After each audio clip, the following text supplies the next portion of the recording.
So, ayan na naman guys. For today's video, nagigisa na naman tayo. Dahil tayo nga po naman ay magluluto guys. Alam niyo na sa everyday's lutuin ko.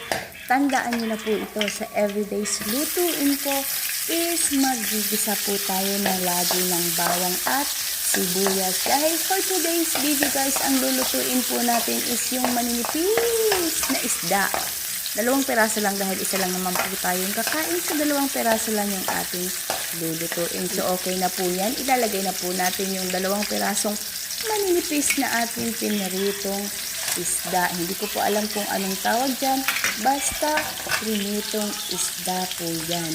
So ayan, umpisahan po natin yan. At ilagay na nga po natin yung ating dahon ng mustasa para po sa ating everyday na healthy na buhay. So, ayan, nahirapan na naman ako ng sasabihin ko guys.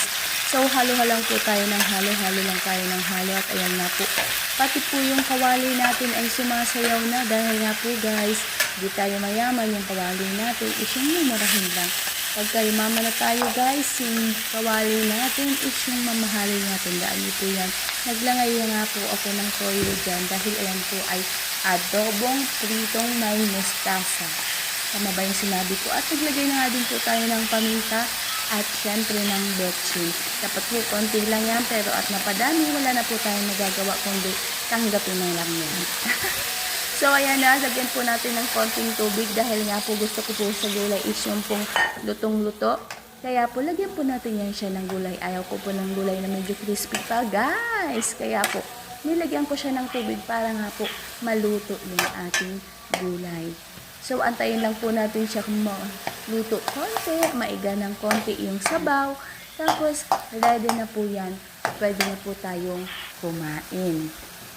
So, ayan, kumukulo-kulo na siya guys. Kaya, antay pa ng konti, konting-konti na lang. Tapos, okay na din po ang lahat.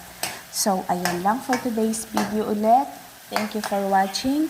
Yung isang manonood ko, yung 2 manonood ko, isa lang na naman ang natira. Asa na naman yung isa, guys?